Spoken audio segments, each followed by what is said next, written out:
Morning students. In the last class we studied about the potential due to a point charge due to a dipole. அதில் assignment எல்லாம் எழுதி கொடுத்தீங்க. இப்போ என்ன செய்ய போகிறோன்னா ஈக்குபொட்டன்ஷியல் சர்ஃபேஸ், அதாவது சம மின்னழுத்த பரப்பு. சம மின்னழுத்த பரப்பு அதை பற்றி என்ன செய்கிறோம் பார்க்க போகிறோம். சரி, கொஞ்சம் ரீகலெக்ட் பண்ணிக்கிடுவோம். பொட்டன்ஷியல் அப்படின்னா என்ன? பொட்டன்ஷியல் மின் அழுத்தம், அதாவது ஈரிலா தொலைவில் இருந்து அப்புள்ளிக்கு ஓரலகு மின்னூட்டத்தை கொண்டு வர செய்யப்படும் வேலை. It is the amount of work done in moving the unit positive charge from infinity to that point. அதான் நம்ம என்ன சொல்கிறோம்? எலக்ட்ரிக் பொட்டன்ஷியல்னு சொல்கிறோம். சரி, இப்போ நம்ம ஈக்குபொட்டன்ஷியல் சர்ஃபேஸுக்கு வர்றோம். ஈக்குபொட்டன்ஷியல் சர்ஃபேஸுக்கு நினைச்சிடும் வர்றோம். சம மின்னழுத்த பரப்பு, அந்த வார்த்தையிலேருந்து நீ புரிஞ்சிக்கலாம். பொட்டன்ஷியல் சமமாக இருக்கும், அதாவது மின்னழுத்தம் சமமாக இருக்கும், பொட்டன்ஷியல் ஈக்குவலாக இருக்கும். சரி, அது எப்படி இருக்கும் அப்படிங்கிறத நம்ம பார்க்குறோம். இப்போ முதல்ல நம்ம ஒரு பாயிண்ட் சார்ஜ், ஒரு புள்ளி மின்னழுத்தம் எடுக்கிறோம். புள்ளி மின்னழுத்தம், இந்த படத்தை பாரு, அதில் Q அப்படிங்கிறது என்னது? ஒரு பாயிண்ட் சார்ஜ், புள்ளி மின்னழுத்தம். புள்ளி மின்னழுத்தம் அதிலிருந்து ஆறுங்கிற தொலைவில் ஆரமாக எடுத்துக்கிட்டு ஒரு கோளம் வரைகிறோம். அந்த கோளத்தில் உள்ள, அதாவது ஒரு ஸ்பியர் வரைகிறோம். இந்த ஸ்பியரில் உள்ள ஒவ்வொரு பாயிண்ட்டும் ஈக்குபொட்டன்ஷியல் இருக்கும், ஈக்குவல் பொட்டன்ஷியல் இருக்கும், சம மின்னழுத்தத்தில் இருக்கும். உதாரணத்துக்கு அந்த ஸ்பியரில் கோளத்தில் பார்க்குற அப்படின்னா அதில் A, B, C, D அப்படின்னு நிறைய புள்ளி வச்சுருக்கு. அந்த எல்லா புள்ளியும் எப்படி இருக்கும்? ஒரே மின்னழுத்தத்தில் இருக்கும், சம மின்னழுத்தத்தில் இருக்கும், ஈக்குவல் பொட்டன்ஷியல் இருக்கும். அந்த சர்ஃபேஸுக்கு தான் என்ன பேர்? ஈக்குபொட்டன்ஷியல் சர்ஃபேஸ். அப்போது பாயிண்ட் சார்ஜுக்கு, புள்ளி மின்னூட்டத்துக்கு அந்த ஈக்குபொட்டன்ஷியல் சர்ஃபேஸ் எப்படி இருக்கும்? ஒரு ஸ்பியராக இருக்கும், ஸ்பியர். அப்போ அந்த ஸ்பியரில் உள்ள எல்லா புள்ளிகளும் சம மின்னழுத்தத்தில் என்ன செய்யுது? இருக்குது. சரி, இப்போ ஈக்குபொட்டன்ஷியல் சர்ஃபேஸ்னால் என்ன? டெஃபினிஷன் கேட்கலாம், 2 மார்க்கில் 3 மார்க்கில் கேட்கலாம். அப்போ என்ன? an equipotential surface is a surface in which all the particles are at the same electric potential. அதாவது ஒரு பரப்பில் உள்ள எல்லா புள்ளிகளும், ஒரு பரப்பில் உள்ள எல்லா புள்ளிகளும் ஒரே மின்னழுத்தத்தை கொண்டிருந்தால் அந்த பரப்பிற்கு என்ன பேர்? சம மின்னழுத்த பரப்புன்னு பேர். இப்போ எனக்கு புரிஞ்சிருக்குன்னு நினைக்கிறேன். அது 2 மார்க்கில் என்ன செய்யலாம்? கேட்கலாம். Define equipotential surface. If all the points on the surface are at the same electric potential, then that surface is called as equipotential surface. சரி, இப்போ அடுத்து நம்ம பார்க்கக்கூடியது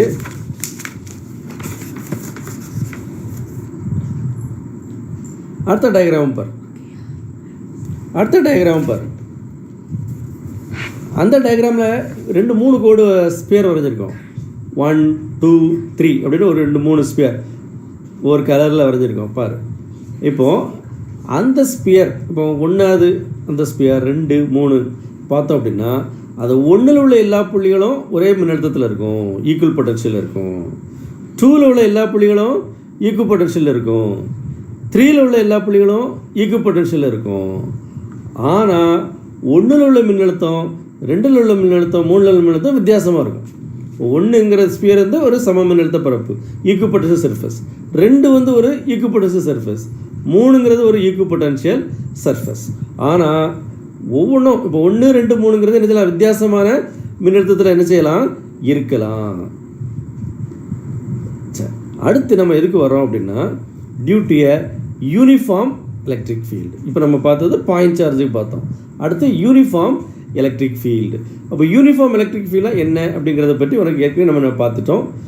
சீரான மின்புலம். சீரான மின்புலம் நம்ம ஏற்கனவே 2 கிளாஸ் முந்தி பார்த்தோம். சீரான மின்புலம், சீரற்ற மின்புலம் 2 பார்த்தோம். சீரான மின்புலம், சீரற்ற மின்புலம், யூனிஃபார்ம் நான் யூனிஃபார்ம் எலக்ட்ரிக் ஃபீல்டு.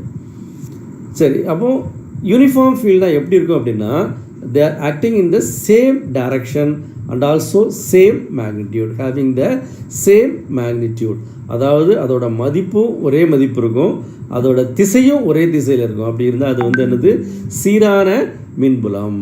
இப்போ நம்ம இதில் எடுத்துருக்குறோம் அந்த அந்த சிவப்பு கோடு பாரு, அது எல்லாமே ஒரே திசையில் தான் இருக்குது. அதே மாதிரி அதோட மதிப்பும் ஒன்று போல தான் இருக்குது. இப்போ இதுக்கு ஈக்குவப்பட்ட சர்ஃபேஸ் எப்படி இருக்கும் அப்படின்னா set of planes, a set of planes parallel to the electric field, parallel to the electric field. ஒரு தளம் அப்படிங்கிறது நம்ம புக் எடுத்தோன்னா புக் வந்து ஒரு தளம். அப்போ அந்த புக்கு மாதிரி இருக்குது அந்த தளம், அப்படி பேரலாக நினச்சிது இருக்குது. அப்போது சீரான மின்புலத்தை பொறுத்தவரை அதை செங்குத்தாக உள்ள தளங்களின் தொகுப்பே சம மின்னழுத்த பரப்பு. அப்போ அந்த தளங்கள் எப்படி இருக்கும், செங்குத்தாக இருக்கும். they are parallel planes, a set of planes. They are normal to the electric field and also parallel to it. அது எலக்ட்ரிக் ஃபீல்டுக்கு எப்படி இருக்கும், நார்மலாக இருக்கும், செங்குத்தாரில் தகவல்களின் தொகுப்பு. அதுதான் என்ன பேர், சம மின்னழுத்த பரப்பு. எதுக்கு, யூனிஃபார்ம் எலக்ட்ரிக் ஃபீல்டுக்கு. சரி, இப்போ மேக்ஸிமம் இதில் 2 மார்க் என்ன கேட்கலாம், டிஃபைன் ஈக்குவபொட்டன்ஷியல் சர்ஃபேஸ், சம மின்னழுத்த பரப்பு வரையறுன்னு கேட்கலாம். அப்போ என்ன சொல்லுவார், if all the points on the surface are at the same electric potential then the surface is called as equipotential surface. அதாவது ஒரு தளத்தில் உள்ள எல்லா புள்ளிகளும் சம மின்னழுத்தத்தை பெற்றிருந்தால் அந்த தளத்துக்கு என்ன பேர், சம மின்னழுத்த பரப்புன்னு பேர். அந்த பரப்பில் எல்லா புள்ளிக்கும் என்ன பேர், சம மின்னழுத்த பரப்புன்னு பேர். சரி, இனிமே அந்த சம மின்னழுத்த பரப்பு ஈக்குவபொட்டன்ஷியல் சர்ஃபேஸோட சில பண்புகளை என்ன செய்கிறோம் பார்க்க போகிறோம். சம் இம்பார்ட்டன்ட் ப்ராப்பர்ட்டிஸ், அதாவது 2 ப்ராப்பர்ட்டி தான் பார்க்க போகிறோம். ப்ராப்பர்ட்டிஸ் ஆஃப் ஈக்குவபொட்டன்ஷியல் சர்ஃபேஸ் என்ன அப்படின்னா, the work done to move the charge, the amount of work done in moving a charge between 2 points in an equipotential surface is 0. அதான் first point. The work done to move a charge between any 2 points in the equipotential surface is 0. அதாவது ஒரு சம மின்னழுத்த பரப்பில் ஒரு மின்னூட்டத்தை நகர்த்த, மின்துகளை நகர்த்த செய்யப்படும் வேலை என்னது, சுழி. அதை நகர்த்த செய்யப்படும் வேலை என்ன ஆயிரும், சுழி ஆயிரும். அதாவது 2 புள்ளிக்கு இடையில் ஒரு மின்னூட்டத்தை நகர்த்துறோம் அப்படின்னா என்ன ஆயிரும், செய்யப்படும் வேலை வந்து சுழி. எதனால் அந்த வேலை வந்து சுழி ஆகுது அப்படின்னா, இப்போ நம்ம இந்த படத்தில் பார்த்தோம், முதல்ல இந்த ஸ்பியர் பார்த்தோம். இப்போ இந்த ஸ்பியரில் அந்த ஸ்பியரில் வந்து 2 புள்ளி எடுத்தோம், ஏபி அது மாதிரி புள்ளிகள் எடுத்தோம். அப்போ அந்த ஏபிங்கிற புள்ளிகளில் என்ன, அந்த ஏபிங்கிற புள்ளிகளில் இப்போ ஏல உள்ள மின்னழுத்தம் விஏன்னு வச்சுக்கிட்டோம், பியில் உள்ள மின்னழுத்தத்தை விபின்னு வச்சுக்கிட்டோம். இப்போது இந்த 2 புள்ளிக்கு இடையில் நம்ம அதை செய்யப்படும் வேலை எவ்வளவு, நகரத்தை ஒரு கியூங்கிற ஒரு சார்ஜை மூவ் பண்ணணும் அப்படின்னா செய்யப்படும் வேலை எவ்வளவு அப்படின்னா W is equal to Q into VB minus VA, VB minus VA. ஆனால் VBயும் VAயும் சேம் தான், ஏன்னா சம மின்னழுத்த பரப்பு. அப்போ அந்த பொட்டன்ஷியல் ஏலையும் பிலையும் சமமாக தான் இருக்கும். VA and VB எப்படி இருக்கும், சமமாக இருக்கும், ஈக்குவலாக தான் நிச்சயம் இருக்கும். அதனால விபி மைனஸ் விஏ என்ன ஆயிரும், 0 ஆயிரும். அப்போ 0 வச்சு கியூ இருக்கும்போது டபிள்யூ என்ன ஆயிரும், சுழி ஆயிரும், 0 ஆயிரும். So the work done to move a charge between any 2 points in an equipotential surface is 0. அதான் ஃபஸ்ட்டு ப்ராப்பர்ட்டி. சரி, ரெண்டாவது ப்ராப்பர்ட்டி என்னன்னு பார்த்தோம் அப்படின்னா, the electric field is normal to the equipotential surface. Electric equipotential சர்ஃபேஸ்க்கு எப்படி இருக்கும், நார்மலாக இருக்கும். இப்போ இதில் பார்த்துறேன்னா 2லேயுமே, அதாவது ஸ்பியராக இருந்தாலும் சரி தான். இப்போ இதில் இந்த ஸ்பியர் பார்த்தோம், இந்த ஏபியில் நம்ம மூவ் பண்ணுறதை பார்த்தோம். அல்லது என்ன பார்க்கலாம், அதே இது வந்து பேரல் பிளேன்ஸாக இருந்தாலும் சரி, யூனிஃபார்ம் எலக்ட்ரிக் ஃபீல்ட்னா பேரல் பிளேன்ஸ் அப்படி இருந்தாலும் சரி, அந்த எலக்ட்ரிக் ஃபீல்டு எப்படி இருக்குது, அந்த பிளேனுக்கு நார்மலாக இருக்குது. The electric field is normal to the equipotential surface. இந்த பிளேனுக்கு நார்மல்னால் செங்குத்தானிச்சது இருக்குது. சரி, அப்படி இல்லாட்டா என்ன நடக்கும், சப்போஸ் அப்படி இல்லை, நார்மலாக இல்லை அப்படின்னா என்ன நடக்கும் அப்படின்னா, அதுக்கு பேரலாகவும் component of the electric field வந்துடும். ஒர்க் டன் வந்து என்ன ஆகாது, 0 ஆக முடியாது. the work done to move the charge between any 2 points will not be equal to 0. அப்போ இது contradictory to the first property. அதாவது நம்ம முதல்ல பார்த்த ப்ராப்பர்ட்டிக்கு ஒரு என்ன இருக்குது, ஒரு முரண்பாடாக செஞ்சிருது வந்துடுது. அதனால the electric field is always normal to the equipotential surface. அதாவது அது மின்புலமானது சம மின்னழுத்த பரப்புக்கு எப்படி இருக்கும், குத்தானச்சியும் செங்குத்தானச்சியும் இருக்கும். சம மின்னழுத்த பரப்பு எப்பவும் எப்படி இருக்கும், செங்குத்தானச்சியும் இருக்கும். இதான் ரெண்டாவது ப்ராப்பர்ட்டி. இதுவும் சிலர் நினச்சலாம் 2 மார்க்கோ 3 மார்க்கில் நினச்சலாம் கேட்கலாம். What are the properties of equipotential surface? ரெண்டு ப்ராப்பர்ட்டி பார்த்தோம். என்னது? The work done to move the charge between 2 points in an equipotential surface is 0. ரெண்டாவது ப்ராப்பர்ட்டி என்ன? The electric field is always normal to the equipotential surface. சரி, இப்போ அதை பற்றி ஒன்று புரிஞ்சிருக்குன்னு நினைக்கிறேன். நம்ம அடுத்தால என்ன பார்க்க போகிறோம் அப்படின்னா, relation between electric field and potential. E and வின்னு கொடுத்துருக்கோம். ரிலேஷன் பிட்வீன் ஷார்ட்டாக கொடுக்கும், பிடபிள்யூன்னு போட்டாச்சு. Between E and V. இங்கிறது என்னது? Electric field.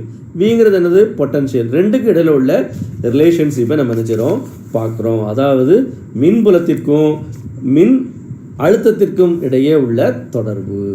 சரி, இப்போ நம்ம ஒரு சார்ஜ் எடுத்துக்கிட்டோம். ஒரு கியூன்னு ஒரு சார்ஜ், ஒரு point charge.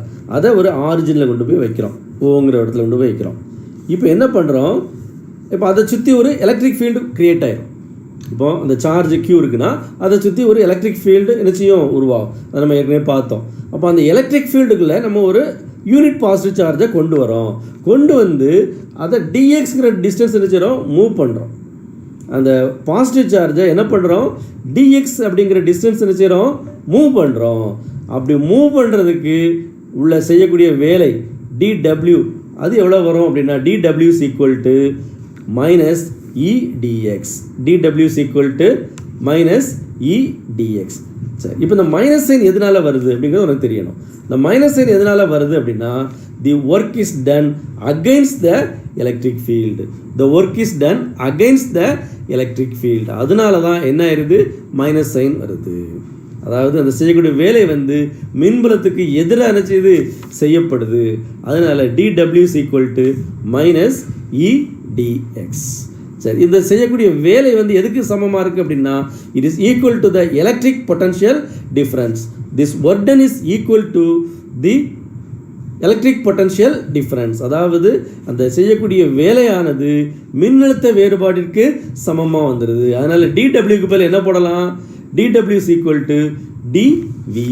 DW is equal to TV. அப்போ டிடபிள்யூக்கு பதில் என்ன போடலாம், டிவின்னு என்ன செஞ்சிடலாம், போட்டுடலாம். எதனால? அந்த செய்யக்கூடிய வேலை மின்னழுத்த வேறுபாட்டிற்கு சமமாக இருந்தது. இந்த மின்னழுத்த வேறுபாடு என்ன நம்ம ஏற்கனவே பார்த்தோம். அதாவது ஒரு புள்ளியிலிருந்து இன்னொரு புள்ளிக்கு நகர்த்த செய்யப்படும் வேலை. அதாவது ஒரு கூலும் மின்னூட்டத்தை, அதாவது யூனிட் பாசிட்டிவ் சார்ஜை ஒரு பாயிண்ட்லேருந்து இன்னொரு பாயிண்ட்டுக்கு நகர்த்த செய்யக்கூடிய வேலை, அதுதான் அது DW. So DW is equal to DV. சரி, அப்போ டிவி இஸ் ஈக்குவல் டு என்ன போடலாம், E DX minus E DX. DV is equal to minus E. அதாவது டிடபிள்யூக்கு பதில் என்ன போடுறோம், டிவின்னு போடுறோம். அப்போ DV is equal to minus E DX. DV is equal to minus E DX. இப்போ இந்த டிஎக்ஸ் நினைச்சிடும் அடுத்த சைடு கொண்டு வந்துடுறோம். அப்போ டிவி பை டிஎக்ஸ்னு வந்துடும். மைனஸ் சைனை அடுத்த பக்கம் கொண்டு போயிடுதோம். அதான் relation between these two.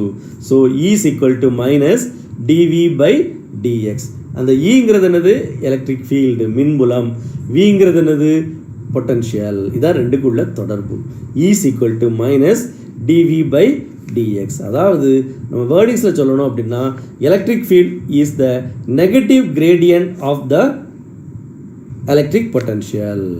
So electric field is the negative gradient of the electric field. தமிழில் சொல்கிறதா இருந்தால், அதாவது மின்புலமானது, அதாவது எலக்ட்ரிக் ஃபீல்டு மின்புலமானது எதிர்குறியிடப்பட்ட மின்னழுத்த சரிவுக்கு சமமானது. அதாவது மின்புலமானது நெகட்டிவ், அதாவது எதிர்குறியிடப்பட்ட மின்புல சரிவுக்கு சமமானது. இதான் என்னது, ரெண்டுக்குள்ள தொடர்பு. இதாவது சொல்கிறோம் சரிவு அப்படி சொல்கிறோம். கிரேடியன் ஒரு வார்த்தை புதுசாக சொல்கிறோம். அப்படின்னா என்ன கிரேடியன் அப்படின்னா என்ன அப்படின்னா, எந்த குவான்டிட்டியும் டிஸ்டன்ஸால் டிவைட் பண்ணிட்டோம்னா அதுக்கு என்ன பேர், கிரேடியன்னு பேர். உதாரணத்துக்கு இப்போ நம்ம என்ன பார்த்தோம், இதில் பொட்டன்ஷியல் டிவிங்கிறது பொட்டன்ஷியல், அதை டிஸ்டன்ஸ் டிஎக்ஸால் டிவைட் பண்ணுறோம். அதனால் அது என்ன சொல்கிறோம், பொட்டன்ஷியல் கிரேடியன்ட். இதே இது ப்ரெஷர், ப்ரெஷரை டிஸ்டன்ஸால் டிவைட் பண்ணிட்டோம்னா அதுக்கு என்ன பேர்? Pressure gradient. அதே இது என்ன செய்யலாம்? வெலாசிட்டியை டிஸ்டன்ஸால் டிவைட் பண்ணோம்னா வெலாசிட்டி கிரேடியன்ட், சரிவு. இப்போ சரிவுன்னு என்ன செய்யணும்? தூரத்தை வச்சு ஒரு குவான்டிட்டியை டிவைட் பண்ணிட்டோம்னா அதுக்கு என்ன பேர்? சரிவு. அப்போ அது என்னது? மின்புலமானது எதிர்குறியிடப்பட்ட மின்னழுத்த சரிவிற்கு சமமாகும். அதாவது electric field is the negative gradient of the electric potential. Suppose 2 மார்க்கில் கேட்டாங்க what's a relationship between the electric field and electric பொட்டன்ஷியல்னு கேட்டாங்கன்னா இவ்வளோ ஒரே வார்த்தை தான்.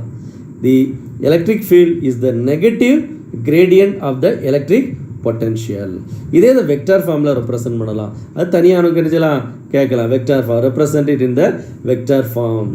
ஸோ இ வெக்டார் சீக்வல் இதை மட்டும் நீ பார்த்துக்க. E vector equal to del V by del x into i cap plus del V by del y into j cap plus del V by del k into k cap. இது வந்து வெக்டார் ஃபார்மில் நினச்சிடும் represent பண்ணுறது. Partial differentiate i j k are the unit vectors along the x y z axis. அதை வச்சு நினைச்சிடும் நம்ம vector ஃபார்மில் நினைச்சிடும் ரெப்ரசன்ட் பண்ணுறோம் ரெண்டுக்குள்ள ரிலேஷன்ஷிப்பை. சரி, அடுத்து நம்ம பார்க்கக்கூடியது electrostatic potential energy for collection of point charges. Electrostatic potential energy for collection of electric charges. அதாவது புள்ளி மின்துகள் திரளால் உருவாகும் நிலைமின்னழுத்த ஆற்றல். நிலைமின்னழுத்த ஆற்றல் electrostatic potential energy for collection of point charge. சரி, முதல்ல 2 சார்ஜுக்கு நம்ம பார்க்க போகிறோம். திருப்பி கொஞ்சம் எக்ஸ்டெண்ட் பண்ணுறோம், அவ்வளோதான். இப்போ ஃபஸ்ட்டு வந்து ஒரு Q1ன்னு ஒரு சார்ஜ் இருக்குது. Q1 அது என்ன மின்னூட்டம்? புள்ளி மின்னூட்டம், பாயிண்ட் சார்ஜ். ஒரு ப்ளஸ் Q அப்படின்னு இருக்குது. அதிலிருந்து ஒரு ஆறுங்கிற தொலைவில் உள்ள எலக்ட்ரிக் பொட்டன்ஷியல், அது நம்ம ஏற்கனவே அதுக்கு டெரிவேஷன் பண்ணிட்டோம். எலக்ட்ரிக் பொட்டன்ஷியல் டியூட்டியை point charge V is equal to Q by 4πε0 R, V is equal to 1 by 4πε0 Q by Rன்னு பார்த்துருப்போம். நம்ம இங்கே என்ன சார்ஜ் எடுக்கிறோம்? Q1 எடுத்துக்கிட்டோம். அப்போ என்ன வரும்? V is equal to 1 by 4πε0 Q1 by R, Q1 by R. V is equal to K into Q1 by R நம்ம டிஸ்பிளே பண்ணியிருக்கோம். அதில் K என்னது? K-ஓட வேல்யூ எவ்வளவு? 1 by 4πε0. K-ஓட வேல்யூ எவ்வளவு? 1 by 4πε0. சரி, அப்போ நம்ம ஏற்கனவே எலக்ட்ரிக் பொட்டன்ஷியல்லாம் என்னென்னு டெஃபினேஷன் பார்த்துட்டோம். ஏற்கனவே இப்போ கூட நான் சொன்னேன் எலக்ட்ரிக் பொட்டன்ஷியல் என்ன? It is the amount of work done in moving the unit positive charge from infinity to that point. அதாவது ஈரிலா தொலைவிலிருந்து அப்புள்ளிக்கு ஓரளவு மின்னூட்டத்தை கொண்டு வர செய்யப்படும் வேலை. அதான் என்னது? எலக்ட்ரிக் பொட்டன்ஷியல், அதாவது மின் அழுத்தத்திற்கான டெஃபினிஷன். வீணா என்னது? ஒரு ஈரிலா தொலைவிலிருந்து, அதாவது இன்ஃபினிட்டியிலிருந்து அந்த புள்ளிக்கு, இப்போ நம்ம Pன்னு ஒரு புள்ளி எடுத்துட்டோம்னா அந்த Pங்கிற புள்ளிக்கு ஒரு 6ங்கிற தொலைவில் Pன்னு ஒரு புள்ளி எடுத்துட்டோம்னா அதுக்கு கொண்டு வர செய்யக்கூடிய வேலை. சரி, இப்போ என்ன செய்கிறோம் அப்படின்னா அது வந்து ஓரளவு மின்னூட்டத்தை, அதாவது யூனிட் பாசிட்டிவ் சார்ஜ். இப்போ நம்ம என்ன பண்ணுறோம்? இன்னொரு பாசிட்டிவ் சார்ஜ் Q2வை கொண்டு வரோம். அது வந்து ஓரளவு நம்ம இப்போ பார்த்தது. ஆனால் இப்போ நம்ம கொண்டு வரக்கூடியது என்னது? Q2ன்னு ஒரு மின்னூட்டம், Q2ன்னு ஒரு சார்ஜ் என்ன பண்ணுறோம்? இன்ஃபினிட்டிலேருந்து என்ன செய்கிறோம்? அதுக்கு அந்த புள்ளிக்கு என்ன செய்கிறோம்? கொண்டு வர்றோம். அப்போ செய்யக்கூடிய வேலை எவ்வளோ இருக்கும்? ஓரளவு மின்னூட்டத்துக்கு V. இப்போ Q2ங்கிற மின்னூட்டத்தை கொண்டு வரோம்னா செய்யக்கூடிய வேலை எவ்வளவு? Q2 into V. So work done W is equal to Q2 into V. இது புரிஞ்சுக்கிட்டா? ஏன் W is equal to Q2 into Vன்னு வருதுன்னு? Vங்கிறது ஓரளவு மின்னூட்டத்தை ஈரிலா தொலைவிலிருந்து அப்புள்ளிக்கு கொண்டு வர செய்யக்கூடிய வேலை. ஆனால் நம்ம என்ன பண்ணுறோம்? Q2ங்கிற மின்னூட்டத்தை வெளியிலேருந்து நினைச்சிடும் கொண்டு வரோம். அப்போ Q2ங்கிற மின்னூட்டத்தை கொண்டு வரும்போது அது செய்யக்கூடிய வேலை என்ன செய்யணும்? Q2வால் V பெருக்கிட்டால் போதும். அதான் அது W. So W is equal to Q2 into V. இந்த ஒர்க் டன் தான், இந்த ஒர்க் டன் தான் என்ன ஆயிடுது? Electrostatic potential energy of a system of charges Q1 and Q2. இந்த செய்யக்கூடிய வேலை தான் என்ன ஆற்றலா? நிலை மின்னழுத்த ஆற்றலா Q1 Q2ல ஸ்டோர் ஆகிடுது. அதை எப்படி ரெப்ரசன்ட் பண்ணுறோம்? Qன்னு ரெப்ரசன்ட் பண்ணுறோம். அப்போ Wக்கு பதில் என்ன போட்டலாம்? Uன்னு என்ன செஞ்சிடலாம்? போட்டலாம். U தானது electrostatic potential energy for the charges Q1 and Q2. So U is equal to Q2 into V.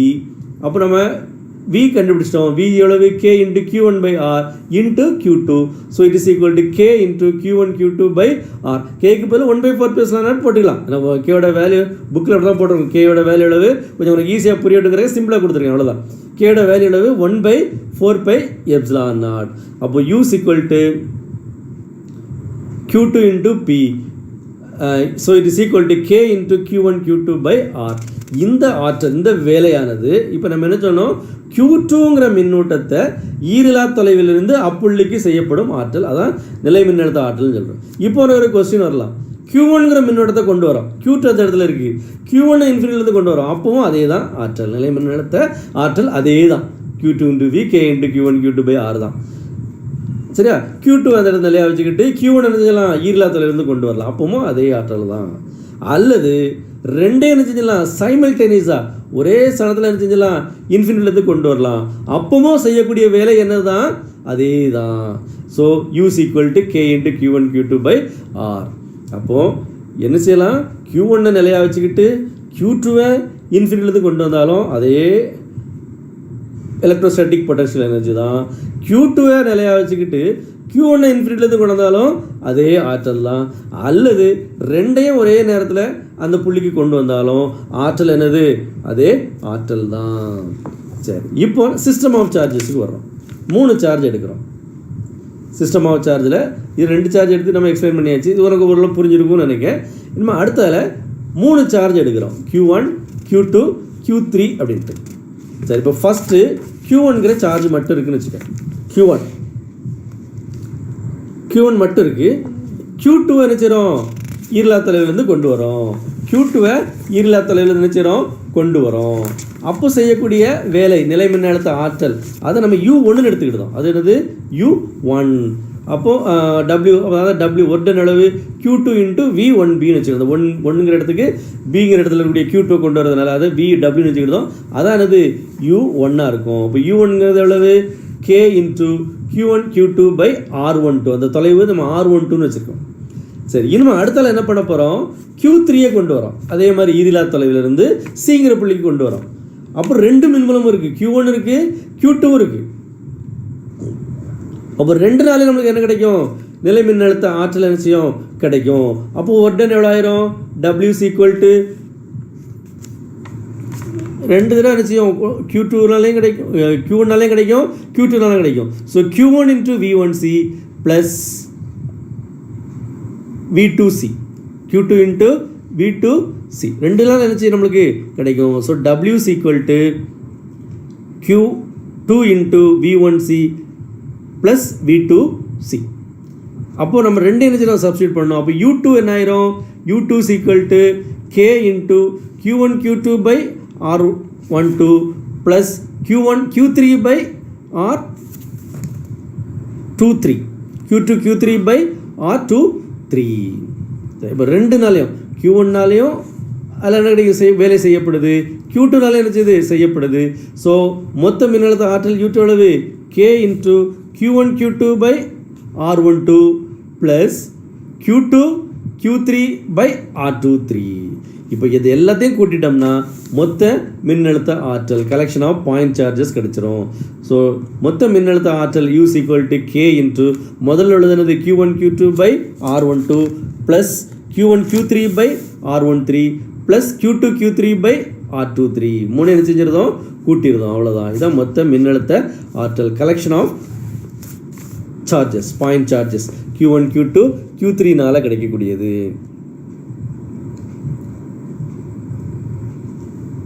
சரி, கூலும் ஃபோர்ஸ் அப்படிங்கிறது என்னது, it is a conservative force. So this potential energy is independent of the manner the configuration of the charges is arrived. எப்படி, முதல்ல Q1 ஃபிக்ஸடாக வச்சுக்கிட்டு Q2 கொண்டு வரோம். அப்போது நம்மளுக்கு கிடைச்சது U is equal to K into Q1 Q2 by R12. அடுத்தால என்ன பண்ணுறோம், Q3 இன்ஃபினிட்டிலேருந்து கொண்டு வரோம், Q3 இன்ஃபினிட்டிலேருந்து கொண்டு வரோம். அப்போ கிடைக்கக்கூடிய ஆற்றல் வந்து K into Q1 Q3 by R13 plus Q2 Q3 by R23. அப்புறம் மொத்தத்தை கொண்டு வரோம். இப்போது அப்படி இல்லாமல் வேறு ஆர்டரில் கொண்டு வரலாம். Q3 முதல்ல கொண்டு வந்து Q3 வச்சுக்கிட்டு அடுத்தல Q1 கொண்டு வரலாம், பிறகு Q2 கொண்டு வரலாம். அப்படி கொண்டு வந்தாலும் சரி தான். Q2 முதல்ல வச்சுக்கிட்டு Q1 கொண்டு வந்தாலும் Q3 கொண்டு வந்தாலும் மொத்த ஆட்லேருந்து இதான் U is equal to 1/4πε0 Q1 Q2 by R12 plus Q1 Q3 by R13 plus Q2 Q3 by R23 plus Q2 Q3 by R23. முன்னே நினச்சிடும் கூட்டிடணும். Q1 Q2 by R12 plus Q1 Q3 by R13 plus Q2 Q3 by R23. இதனால் it is a conservative force. சரி, அடுத்து நம்ம பார்க்கக்கூடியது electrostatic potential of a dipole. Electrostatic potential of a dipole in a uniform electric field. அப்போ இந்த uniform electric ஃபீல்டுங்கிறது உனக்கு புரிஞ்சுக்கிட்டு அதனால் திருப்பி நான் எக்ஸ்பிளைன் பண்ணலை. யூனிஃபார்ம் எலக்ட்ரிக் ஃபீல்டில் என்ன பண்ணுறோம், ஒரு டைப்போலை கொண்டு வந்து வைக்கிறோம். டைப்போல்னா அதை நம்ம பார்த்துட்டோம். டைப்போல்னா என்ன, two equal and unlike charges separated by a small distance. இரு சமமான எதிரெதிர் மின்னூட்டங்கள் சிறிய தொலைவில் பிரித்து வைக்கப்படுறது என்ன பேர், டைப்போல்னு பேர். அந்த டைப்போலை கொண்டு வந்து ஒரு யூனிஃபார்ம் எலக்ட்ரிக் ஃபீல்டில் வைக்கிறோம். ஒன்று வந்து மைனஸ் கியூ, இன்னொன்று வந்து ப்ளஸ் கியூ. பாரு கொண்டு வந்து வைக்கிறோம். ஒன்று மைனஸ் கியூ ப்ளஸ் கியூ வச்ச உடனே அதில் என்ன உருவாகும், ஒரு திருப்பு விசை உருவாகும். ஒரு டார்க் திருப்பு விசை திருப்பு விசை டவ். நம்ம வந்து ஏற்கனவே பார்த்துட்டோம், திருப்பு விசைக்கான சமன்பாடெல்லாம் பார்த்துட்டோம். டவ் ஈக்குவல் டு என்ன வரும், P vector cross E vector, அந்த டெரிவேஷன்லாம் பார்த்துட்டோம். அப்போ அது ஒரு திருப்பு விசை. அந்த திருப்பு விசையினால் அந்த டைப்போல் என்ன ஆகும், ஒரு திரும்பும், ஒரு குறிப்பிட்ட கோணம் நினைச்சியும் திரும்பும். சரி, இப்போ இனிஷியலாக முதல்ல அந்த கோணம் வந்து தீட்டா டேஷ்னு வச்சுக்கிட்டோம். தீட்டா டேஷ்ங்கிறது அந்த டைப்போலுக்கும் அதாவது மின் இருமுனைக்கும் மின்பலத்துக்கும் இடைப்பட்ட கோணம். முதல்ல எவ்வளோ இருக்குது, தீட்டா டேஷில் இருக்குது. முதல்ல அந்த கோணம் எவ்வளோ இருக்குது, தீட்டா டேஷ். அடுத்து என்ன ஆயிடுது, ரொட்டேட் ஆகுது. அப்போ புது ஆங்கிள் ஆகிடுது தீட்டாவுக்கு. இந்த ரொட்டேட் ஆகிறதுல அந்த ஆங்கிள் என்ன ஆயிடுது, தீட்டா. இப்போ நம்ம படத்தில் இருக்கக்கூடியது தீட்டாங்கிற ஆங்கிளில் இருக்குது. முதல்ல எவ்வளோ இருக்குது, தீட்டா டேஷில் இருக்குது. சரியா, தீட்டா டேஷில் இருந்து தீட்டாங்கிற ஆங்கிள் நினச்சது சுற்றுது. அப்போ தன்னாலே சுற்ற முடியாது, அதுக்கு என்ன வேணும், work done. So that work done W is equal to என்ன வரும், integral tau external d theta. எதுலேருந்து எது வரைக்கும் லிமிட் என்ன, இன்டெகிரேஷன் அப்படிங்கும்போது லிமிட் உண்டு. Theta dash to theta. நம்ம எவ்வளோ குழந்தை ரொட்டேட் பண்ணியிருக்கோம், இனிஷியலாக தீட்டா டேஷ். இப்போ எவ்வளோ இருக்குது, தீட்டா நினச்சிட்டு ரொட்டேட் ஆகிட்டு தீட்டா டேஷில் இருந்து தீட்டாங்கிற கோணம் நினச்சிருக்கோம், ரொட்டேட் பண்ணியிருக்கோம். அந்த ஒர்க் டன் டபிள்யூ அளவு integral theta dash to theta tau external into d theta. இந்த டவ் எக்ஸ்டர்னல் வந்து it is equal and opposite to tau E, P vector cross E vector, அதுக்கு ஈக்குவலாக இருக்கும். Tau E vector is equal to P vector cross E vector. அப்போ tau external பேர் என்ன செய்யணும், அந்த மேக்னிடியூடை நம்ம என்ன செய்யணும், சப்ஸ்டிடியூட் பண்ணணும். டவ் எக்ஸ்டர்னல் பேர் என்ன சப்ஸ்டியூட் பண்ண போகிறோம், அந்த டவ் இயோட மேக்னிடியூட். இப்போ பி வெக்டார் இ வெக்டார் அப்படின்னா நம்மளுக்கு ஏ வெக்டார் கிராஸ் பி வெக்டார், உனக்கு அந்த மேத்ஸில் படிச்சிருப்ப வெக்டார் கிராஸ் ப்ராடக்ட். ஏ வெக்டார் கிராஸ் பி வெக்டாருங்கிறது என்னது, ஏபி சைன் தீட்டா என் கேப். ஆனால் இங்கே நம்மளுக்கு எந்த இடத்துல வெக்டார் வேண்டாம், மேக்னிடியூட் மட்டும்தான். அப்போ ஏபி சைன் தீட்டா மட்டும்தான். அப்போ பி வெக்டார் கிராஸ் இ வெக்டாருக்கு பதில் என்ன போட்டால் போதும், பிஇ சைன் தீட்டா. அப்போ டவ் எக்ஸ்டர்னல் பதில் நம்ம என்ன சப்ஸ்டியூட் பண்ணால் போதும், பிஇ சைன் தீட்டா, அதை சப்ஸ்டியூட் பண்ணோம். அப்படின்னா நம்மளுக்கு என்ன கிடச்சிரும், W is equal to integral theta dash to theta tau எக்ஸ்டர்னலுக்கு பதில் p E sine theta d theta. ஏன்னா பி வெக்டார் கிராஸ் இ வெக்டாரோட மேக்னிடியூட் எவ்வளவு, p E sine theta into d theta. சரி, இதில் நம்ம பார்க்கும்போது இன்டெகிரேஷனில் பிஇங்கிறது கான்ஸ்டன்ட், அதை நம்ம வெளியே எடுத்துடலாம். பிஇங்கிறது கான்ஸ்டன்ட். சரி, அடுத்தது சைன் தீட்டாவை இன்டெகிரேட் பண்ணால் காஸ் தீட்டா, தென் லிமிட் நினச்சிடும் அப்ளை பண்ணணும். அதில் அப்ளை பண்ணும்போது என்ன வரும், cos theta dash minus cos theta. அப்போ p E into cos theta dash minus cos theta. Sine theta minus வரும், மைனஸ் வந்து நிச்சயம் ஆட் ஆயிரும். ஸோ மைனஸ் எதுலேருந்து எது வரும், p E cos theta, p E into cos theta dash minus cos தீட்டான்னு நிச்சயம் வந்துடும். சரி, நவ் திஸ் ஒர்க் டன் இது எதுக்கு ஈக்குவலாக இருக்கும், it is equal to the potential energy difference. நிலை மின்னழுத்த ஆற்றல் வேறுபாட்டுக்கு சமமாக இருக்கும். So it is equal to u theta dash minus u theta. It is equal to u theta minus u theta dashக்கு எப்படி இருக்கும், சமமாக இருக்கும். So u theta minus u theta dash equal to அதை நம்ம டெல்டா யூன்னு வச்சுக்கிட்டோம். அதாவது என்னது, it is equal to potential energy difference, potential energy difference, and it is equal to minus PE cos theta plus PE cos theta dash, minus PE cos theta plus cos PE cos theta dash. இப்போ நம்ம என்ன assume பண்ணுறோம் அப்படின்னா, இந்த theta dash அப்படிங்கிற angle, theta dash நம்ம எடுத்தோம்ல, அந்த theta dash அப்படிங்கிற ஆங்கிள் வந்து முதல்ல வந்து இனிஷியலாக எவ்வளோ இருக்குது, 90 டிகிரி, இனிஷியலாக 90 டிகிரியில் இருக்குதுன்னு எடுத்துக்கிட்டோம். தீட்டா டேஷ், தீட்டாங்கிறத ஒரு குறிப்பிட்ட ஆங்கிளுக்கு செஞ்சிருந்து ரொட்டேட் பண்ணுது. அது 90 டிகிரி இருக்குது முதல்ல, இப்போ இப்படி 90 டிகிரியில் இருக்குது, அதை நினச்சிடும் அப்படி ரொட்டேட் பண்ணுறோம். 90 டிகிரிலேருந்து நினச்சிடும் அப்படியே நினச்சிடும் ரொட்டேட் பண்ணுறோம். சரி, அப்போ தீட்டா டேஷ்ங்கிறது 90. அப்போ cos theta dash cos 90, cos 90 0 எனக்கு தெரிஞ்சிருக்கும், காஸ் 90 0. அப்போது அந்த பொட்டன்ஷியல் எலக்ட்ரிக் பொட்டன்ஷியல் ஸ்டோர்ட் இந்த சிஸ்டம் ஆஃப் த டைபோல் என்ன ஆயிடுது, minus PE cos theta. Cos theta dash 0 ஆயிடுது.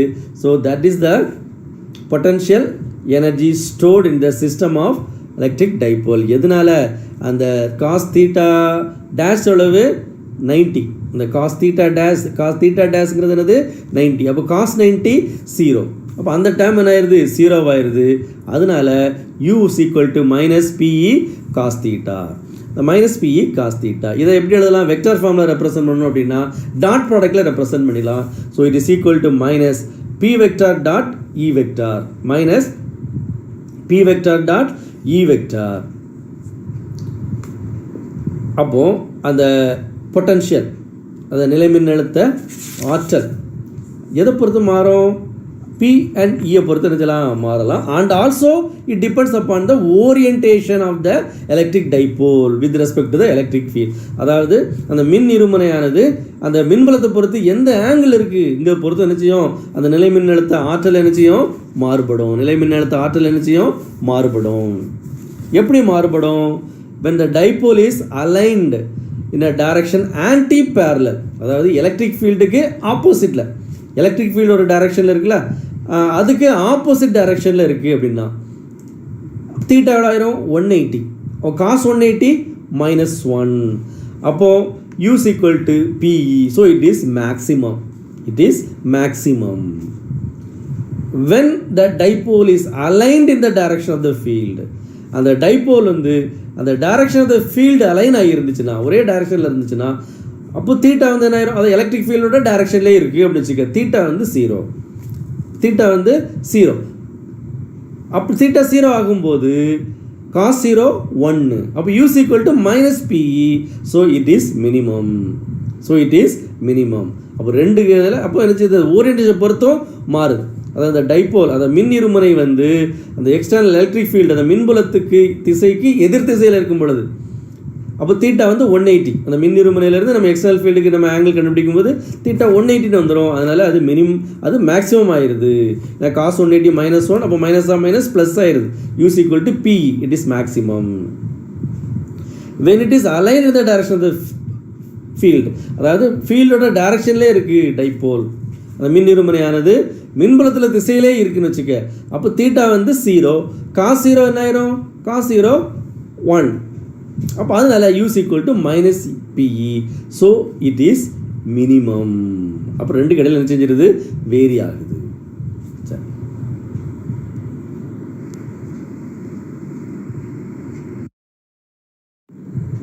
சரி அடுத்து நம்ம பார்க்கக்கூடியது எலக்ட்ரிக் ஃப்ளக்ஸ், அதாவது மின் பாயம். மின் பாயம், எலக்ட்ரிக் ஃப்ளக்ஸ். எலக்ட்ரிக் ஃப்ளக்ஸ்னால் என்ன? The number of electric field lines crossing a given area kept normal to the electric field lines is called as electric flux. தமிழில் பார்க்கும்போது மின்புலக் கோடுகளுக்கு குறுக்கே அமைந்த குறிப்பிட்ட பரப்பு ஒன்றின் வழியே பாயும் மின்புலக் கோடுகளின் எண்ணிக்கை, அதாவது மின் பாயம் எனப்படும். அதை நம்ம எப்படி டினோட் பண்ணுறோம்? பை இ. பைங்கிறது வந்து ஒரு Greek symbol, Greek letter phi suffix E அப்படின்னு டினோட் பண்ணுறோம் இந்த எலக்ட்ரிக் ஃப்ளக்ஸை. அதோட யூனிட் என்ன? Newton metre square per coulomb. அது வந்து ஒரு ஸ்கேலார் குவான்டிட்டி. அது வந்து என்னது? ஒரு ஸ்கேலார் குவான்டிட்டி. எலக்ட்ரிக் ஃப்ளக்ஸுங்கிறது scalar quantity. Electric potential scalar quantity. Electric force vector quantity. Electric field vector quantity. இப்போ வெக்டார் ஸ்கேலார் வித்தியாசம் தெரியும். இதுக்கு மேக்னிடியூட் மட்டும்தான் நிச்சயம் உண்டு. It is a scalar quantity. அதோட யூனிட் என்னது? Newton metre square per coulomb. Newton metre square per coulomb. அதோட வேல்யூ எப்படி இருக்கலாம்? பாசிட்டிவாக இருக்கலாம் அல்லது நெகட்டிவாக இருக்கலாம். பாசிட்டிவாகவும் இருக்கலாம், நெகட்டிவாக இருக்கலாம். அதாவது நேர்குறியாகவும் இருக்கலாம், எதிர்குறியாகவும் என்ன செய்யலாம்? இருக்கலாம். Positive or negative. இப்போ எலக்ட்ரிக் ஃப்ளக்ஸ்னா என்ன? The number of electric field lines crossing a given area kept normal to the electric field lines is called as electric flux. இனிமே தான் இந்த எக்ஸ்ப்ளனேஷன் பார்க்குறோம். உனக்கு ஈஸியாக புரியணும். இதுதான் ஏதாச்சும் நம்ம ஒரு டெஃபினேஷன் பாடம் பண்ண மாதிரி இருக்கும். இனிமேல் இந்த எலக்ட்ரிக் ஃப்ளக்ஸ் தான் உனக்கு என்னென்னு புரியணும் அப்படிங்கிறதுக்காக ஒரு சிம்பிளிஃபை டயக்ராம் போட்டு நிச்சயம் எக்ஸ்பிளைன் பண்ணுறேன். கொஞ்சம் கவனி. Newton metre square per coulomb.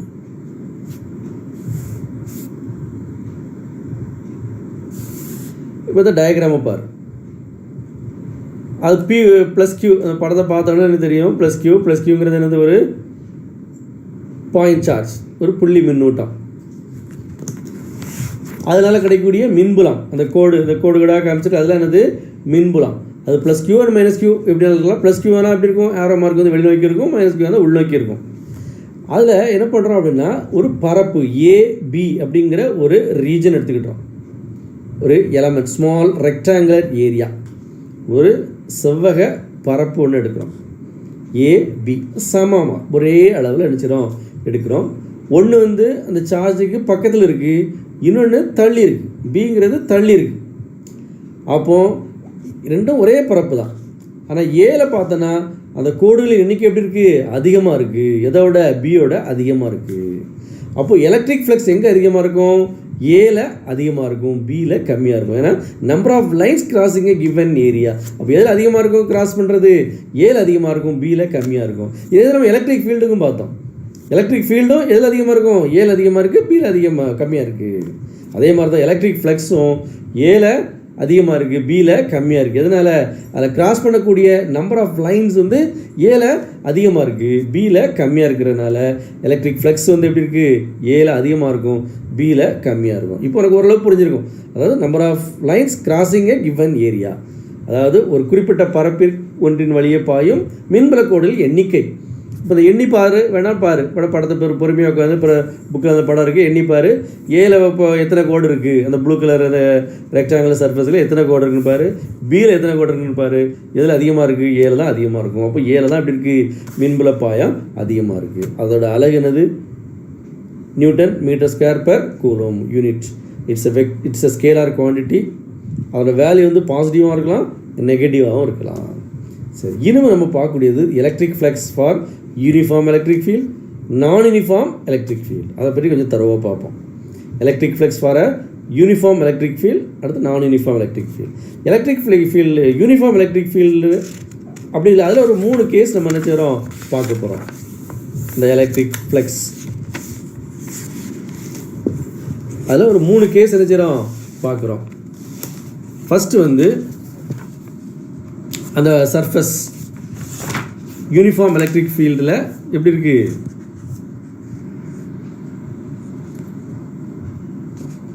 Uniform electric ஃபீல்டில் ஃபஸ்ட்டு வந்து அந்த ஏரியா எலக்ட்ரிக்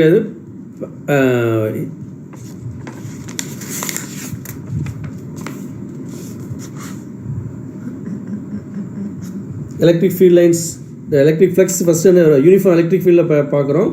அந்த ரீஜன் ஒரு ஏரியா ஏ இருக்குது. அந்த ஏரியா வந்து normal to the electric field. இந்த ஏரியா வந்து எப்படி இருக்குது? Normal to the electric field. ஒரு பிளேன் வச்சுக்கிட்டோம். அது ஒரு பிளேன், ஏங்கிறது ஒரு பிளேன். அதை வந்து எலக்ட்ரிக் ஃபீல்டுக்கு இந்த எலக்ட்ரிக் ஃபீல்டு டைரக்ஷனுக்கு நார்மலாக பெர்பெண்டிகுலராக இருக்குது ஃபஸ்ட்டு. அப்போது எலக்ட்ரிக் ஃப்ளெக்ஸ் எவ்வளோ இருக்கும்? எலக்ட்ரிக் ஃப்ளெக்ஸ் பை எவ்வளோ இருக்கும்? இஏ. ஸோ அது எப்படி வந்துச்சு அப்படின்னு பார்க்குறோம்.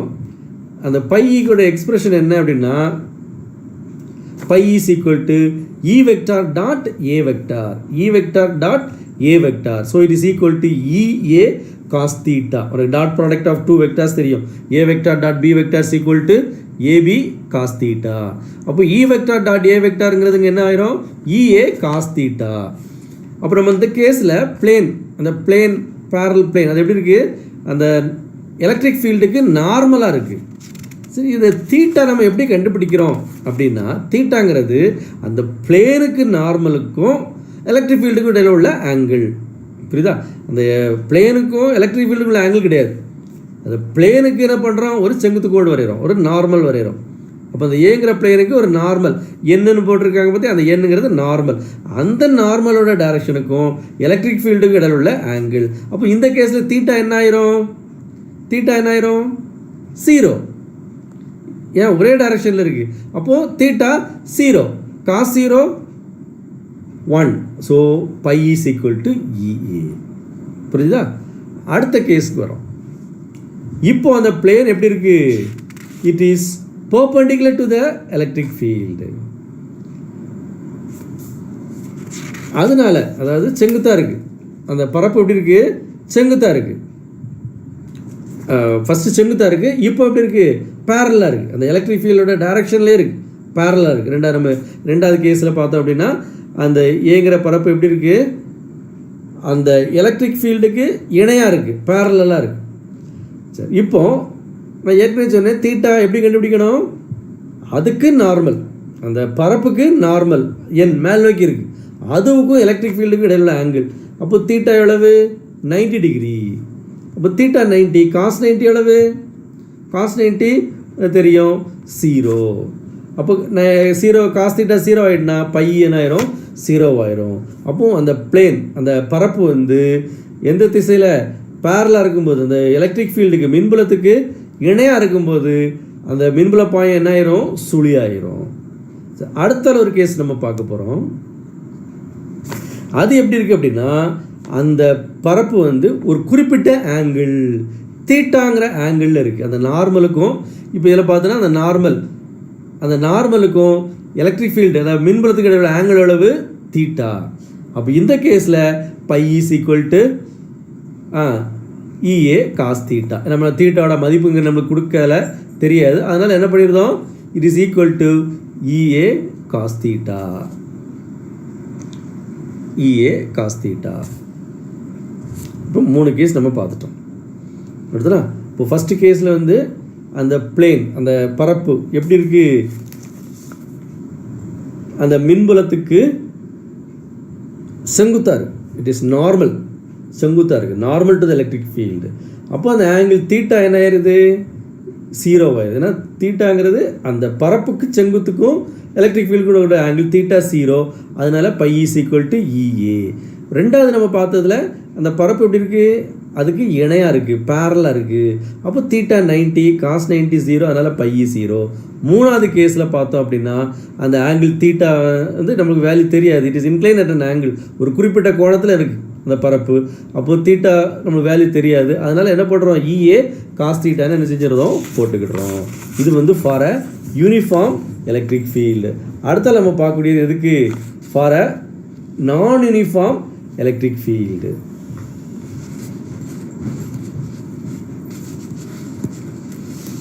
electric flux of a non-uniform electric field. Electric flux of a non-uniform electric field. அதில் 2 சர்ஃபேஸ் பார்க்குறோம். ஒன்று வந்து ஆர்பிட்ரரிலி ஷேப்டு சர்ஃபேஸ், அதாவது ஏதேனும் ஒரு வடிவமுள்ள பரப்பு. It is an arbitrary shaped area. அந்த பரப்பு வடிவம் வந்து இது ஒரு அந்த பரப்புக்கு மின்புல பாயங்க முதல்ல கண்டுபிடிக்கிறோம். இந்த மாதிரி ஒரு பரப்பு, ஒரு ஷேப் வந்து வித்தியாசமாக இருக்குது, ஒரு க்ளோஸ்டு சர்ஃபேஸாக இல்லை, ஒரு மூடிய பரப்பாக இல்லை. இப்போது மின்புல பாயம் எவ்வளோ வரும்? பை இஸ் ஈக்குவல் டு, இப்போ என்ன பண்ணலாம் அப்படின்னா அந்த பரப்பில் சின்ன சின்ன இந்த பரப்பு வந்து நம்ம சீராக இதை பரப்பு வடிவமும் இல்லை. அது என்ன பண்ணுறோம், சின்ன சின்ன ஏரியாவாக பிரிச்சுக்கிட்டோம் அந்த மொத்த பரப்பையும். அது இட் இஸ் நாட் யூனிஃபார்ம். அந்த எலக்ட்ரிக் ஃபீல்டும் யூனிஃபார்மாக இல்லை. அந்த ஏரியா ஒரு flat surface, it is not a flat surface இல்லாமல் இருக்குது. அப்போது ஒரு ஸ்கொயராகவோ ரெக்டாங்குலராகவோ இல்லை. அப்போது என்ன ஒரு வித்தியாசமாக வடிவத்தில் இருக்குது. அப்போ அது என்ன பண்ணுறோம், ஒரு சின்ன சின்ன ஏரியாவாக என்ன செய்கிறோம், பிரிக்கிறோம். ஹேவிங் தட் மொத்த ஏரியாவையும் சின்ன சின்ன ஏரியாவாக பிரிக்கிறோம். Delta A1, delta A2, delta A3 அப்படி என்ன செய்கிறோம், பிரிக்கிறோம். அப்படி டெல்டா AN வரை என்ன செய்கிறோம், பிரிச்சுக்கிடுறோம். Now the total electric flux phi is equal to மொத்தமாக என்ன ஒவ்வொன்று இப்போ நம்ம சின்ன சின்னதாக பிரிக்கும் பொழுது அந்த இடத்துல எலக்ட்ரிக் ஃபீல்டு எப்படி இருக்குது, யூனிஃபார்மாக இருக்குது. பெரிய பரப்பாக இருக்கும்போது அது யூனிஃபார்மாக இல்லை. ஆனால் சின்ன சின்ன பரப்பாக பிரிக்கும்போது அது என்ன செஞ்சிருது, யூனிஃபார்மாக ஆயிடுது. அதனால பை இஸ் ஈக்குவல் டு என்ன வரும், E1 vector dot delta A1 vector plus E2 vector dot delta A2 vector plus அப்படியே போய்கிட்டே இருக்கும் En vector dot delta AN vector. இதை சம்மேஷன் எழுதிடலாம். So it is equal to summation of I is equal to 1 to n EI delta AI. இன்னும் இந்த delta when the delta AI tends to 0 அதை இன்டகிரேஷனில் என்ன செய்யலாம், சம்மேஷனை you can represent in integration. அப்போ டெல்டா ஏ வந்து tends to 0 ஆகும்போது phi is equal to integral E vector dot dA vector. இது எதுக்கு, arbitrary area when it is kept in a non-uniform electric field. Non-uniform electric ஃபீல்டில் வைக்கும்போது. சரி, அடுத்து நம்ம பார்க்கக்கூடியது the electric flux for a closed surface. Electric flux for a closed surface.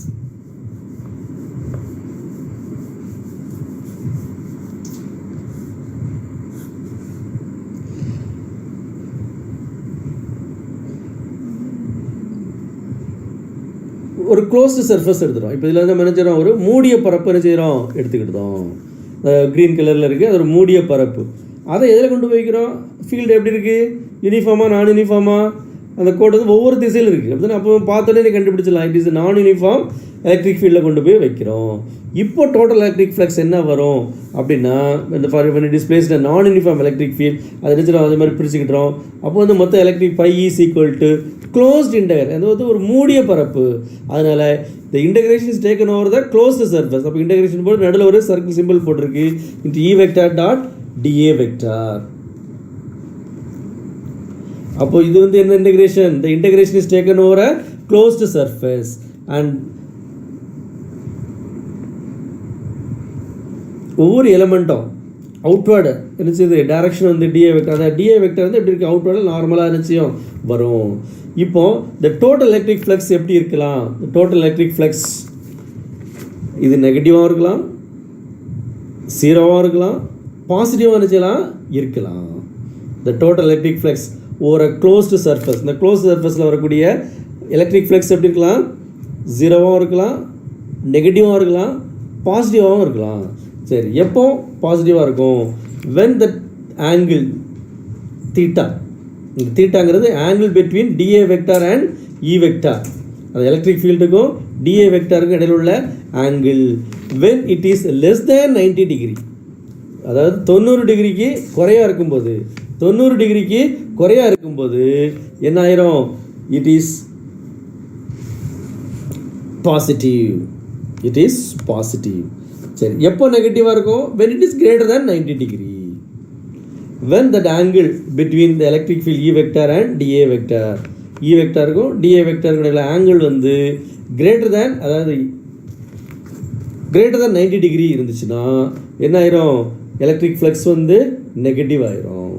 So அப்போது general நம்ம பார்க்கும்போது electric flux is negative if the electric lines enters the closed surface. அந்த எலக்ட்ரிக் ஃப்ளக்ஸ் லைன்ஸ் வந்து க்ளோஸ் சர்ஃபேஸுக்குள்ளே என்ட்ரி ஆச்சுன்னா தி electric flux வந்து negative. When it is away, electric field lines leave the closed surface, அந்த surface விட்டு வெளியே வந்துச்சுன்னா தி electric flux is positive.